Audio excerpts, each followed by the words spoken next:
I never wanted to attend that company party. Something in my gut told me to stay home. But as a junior clerk at Patterson Industries, attendance wasn't really optional. I'm Sarah Mitchell, and this is how my life changed forever in ways I never could have imagined. Growing up, I learned early that nothing comes easy. My parents died in a car crash when I was 16, leaving me to bounce between foster homes until I aged out of the system. Despite everything, I put myself through community college, working 3 jobs just to afford basic necessities. When I finally landed an entry-level position at Patterson Industries, it felt like my first real break. The company was massive, a global corporation dealing in everything from real estate to technology. I was just a small cog in the machine, processing paperwork in the HR department, but I was proud of even having my foot in the door. My direct supervisor, Linda Patterson, was the CEO's wife, and she never let anyone forget it. Linda Patterson was everything I wasn't, dripping in designer clothes, perfectly manicured, and thoroughly entitled. From day one, she seemed to take personal offense at my very existence. Maybe it was my secondhand clothes or the fact that I brought lunch from home instead of ordering from expensive restaurants like she did. Whatever the reason, she made it her mission to remind me of my place. "Sarah," she'd say, her voice dripping with fake sweetness, "be a dear and fetch my coffee. And try not to spill it this time. That cardigan you're wearing has seen enough wear already." Her comments always had an audience, and the office would fill with muffled snickers. I endured it all silently. This job was my lifeline, my chance at building something better. But everything came to a head at the annual company gala. The event was held at the Grand Plaza Hotel, the kind of place I'd only seen in magazines. I spent 3 months saving to buy a simple black dress from a department store clearance rack. It wasn't designer, but it was elegant enough. Or so I thought. The moment I walked in, Linda's sharp laugh cut through the crowd. "Oh my," she announced loudly, gesturing to her friends with her champagne glass. "Look who decided to join us." "Sarah, dear, didn't you read the dress code? This isn't a funeral. That dress certainly looks like it came from one." Her friends tittered, and I felt my cheeks burn. But Linda wasn't finished. She sauntered over, her red-soled shoes clicking against the marble floor. "You know," she continued, her voice carrying across the now silent room, "some people just don't understand their place. A company gala is for people who contribute value, not poor clerks who probably spent their whole month's salary just to buy that tragic excuse for a dress." I stood there frozen as tears threatened to spill. Then my phone rang. The number was unfamiliar, but anything was better than standing there under Linda's cruel gaze. "Excuse me," I whispered, hurrying toward the hotel's quiet corridor. "Is this Sarah Mitchell?" A formal voice asked whom I answered. "Yes, this is she." "Ms. Mitchell, this is Robert Chen from Chen and Associates Law Firm. I'm calling about your uncle, James Patterson. I'm afraid he passed away last week." My heart stopped. "I'm sorry, there must be some mistake. I don't have an uncle." "On the contrary, Ms. Mitchell. James Patterson was your mother's brother. He changed his name when he started his business empire. He's been watching over you from afar all these years, and now, well, he's left you everything." The world seemed to tilt on its axis. "Everything," I whispered. "Yes, Ms. Mitchell. Patterson Industries, all its subsidiaries, his personal fortune, approximately $8.2 billion in total assets. As his sole heir, it's all yours." I gripped the wall for support. James Patterson, the founder of Patterson Industries, the mysterious recluse who no one had seen in years, was my uncle, and he left me everything. "There's more," Mr. Chen continued. "Your uncle left a letter explaining everything. If you'd like, I can have a car pick you up now to review the documents." As I ended the call, I turned to find Linda standing there, her face white as a sheet. She'd heard everything. You can't be," she stammered. I straightened my shoulders, years of suppressed confidence suddenly flooding back.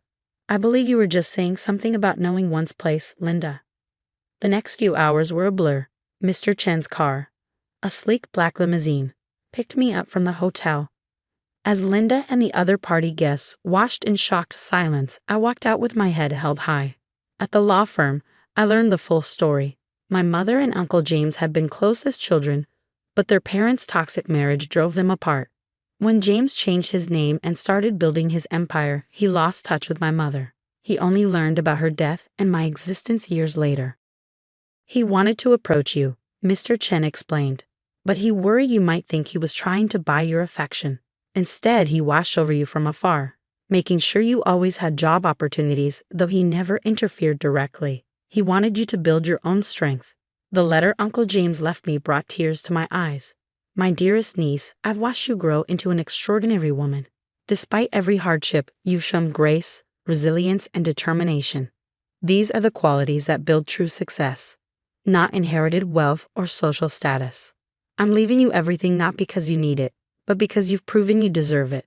Use it wisely, and remember, kindness and integrity are worth more than all the money in the world.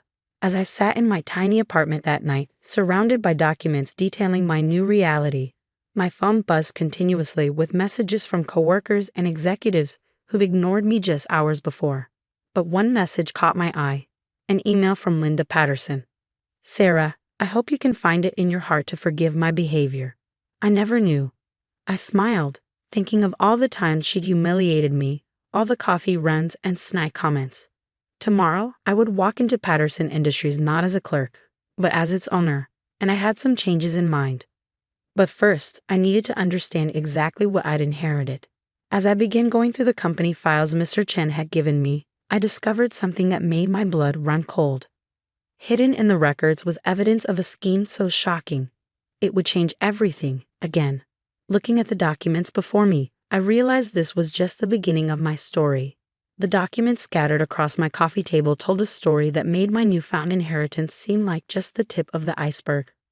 Linda Patterson and her husband, CEO Richard Patterson, had been systematically embezzling millions from the company for years. But that wasn't even the worst part. Hidden in a folder marked Project Phoenix were emails between Linda and Richard discussing my parents' accident. It wasn't an accident at all. They had discovered Uncle James's connection to my mother and were getting too close to exposing Linda and Richard's schemes. The Pattersons had arranged everything from the faulty brakes to the corrupted police report. My hands shook as I read email after email. They had watched me struggle through foster care, work multiple jobs, and endure Linda's abuse, all while knowing they were responsible for my parents' death. The timestamp showed the last email was sent just hours before the gala. The next morning, I walked into Patterson Industries wearing a tailored Chanel suit, my first purchase as a billionaire. The security team, already notified of the ownership change, nodded respectfully. "Good morning, Ms. Mitchell." I headed straight to the executive floor, where I found Linda already holding court in her office. She jumped up when she saw me, her designer smile plastered on her face. "Sarah, I was just telling everyone how I always saw such potential in you. In fact, save it." I cut her off, my voice ice cold. "Security will escort you out. The police are waiting in the lobby." Her face went from fake warmth to panic in seconds. "Police? What are you talking about? Project Phoenix ring any bells, Linda? Or should we discuss my parents' accident?" The color drained from her face. "You don't understand. Richard handled all that. I just helped plan their murder and watched their daughter struggle for years. I finished for her. Don't worry, Richard's being picked up too."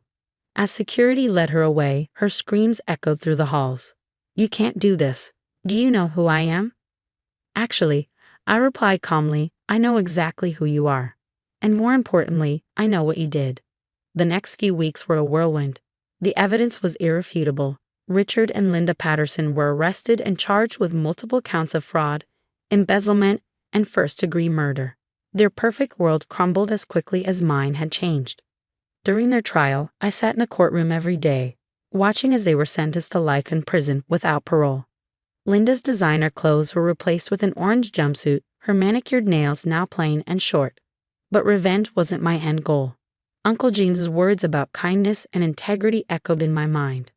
I used my new position to transform Patterson Industries. We established a foundation helping foster kids through college, created job training programs for underprivileged youth, and implemented strict ethical business practices.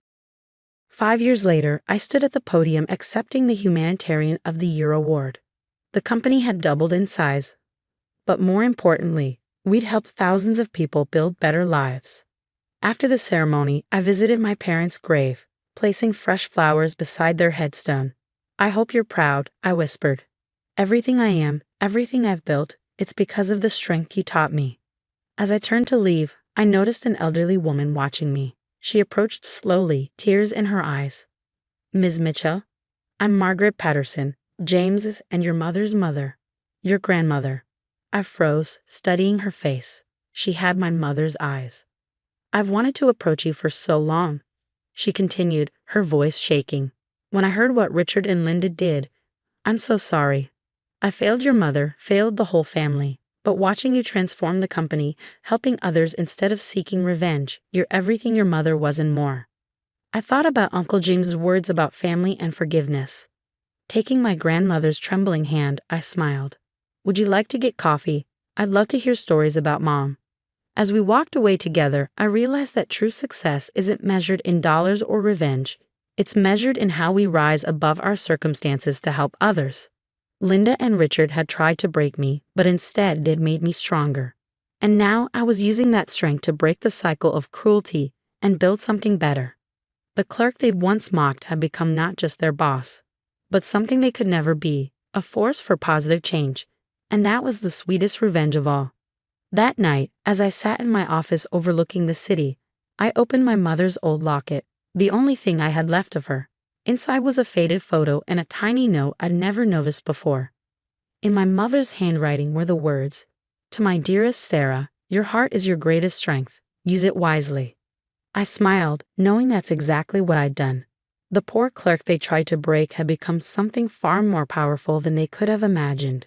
Not just a wealthy woman, but a living testament to the power of resilience, integrity, and compassion.